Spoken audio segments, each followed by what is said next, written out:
Maggi வாங்கிட்டு வந்தால் எப்போவுமே நார்மலாக செய்கிற மாதிரி செய்யாமல் இந்த மாதிரி சிக்கன் வச்சு செஞ்சு பாருங்கள், சூப்பராக இருக்கும். அதுக்கு ஃபஸ்ட்டு சிக்கனை வந்து மேரினேட் பண்ணி எடுத்து வச்சிருக்கேன். அதை அப்படியே ஃப்ரை பண்ணி எடுத்துக்கலாம். அடுத்து கொஞ்சமாக சிக்கன் எடுத்து அதை இந்த மாதிரி கட் பண்ணி சின்ன சின்னதாக எடுத்து வச்சுக்கலாம். அதை அப்படியே ஒரு சைடில் வச்சுட்டு நெக்ஸ்ட் ஒரு பாத்திரத்தில் கொஞ்சமாக தண்ணி ஊற்றி மேகியை வேக வச்சு எடுத்துக்கலாம். கொஞ்சமாக வெந்தால் போதும். அதில் அப்படியே ஆயில் ஊற்றிட்டு எடுத்து வச்சுக்கலாம் ஒரு சைடில்.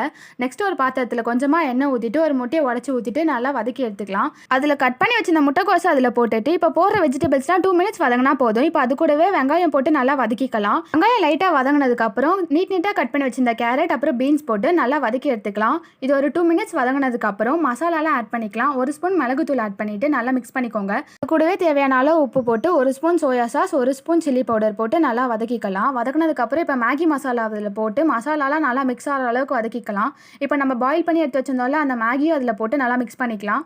கட் பண்ணி வச்சிருந்தோம்ல அந்த சிக்கனையும் அதில் ஆட் பண்ணிட்டு நல்லா மிக்ஸ் பண்ணி எடுத்துக்கலாம். அவ்வளோதான், மேகி வாங்கிட்டு வந்தால் இந்த மாதிரி ட்ரை பண்ணி பாருங்கள். பார்க்கவே சூப்பராக இருக்குல்ல. சப்ஸ்கிரைப் பண்ணாதவங்க சப்ஸ்கிரைப் பண்ணிடுங்க. நெக்ஸ்ட் வீடியோவில் பார்க்கலாம்.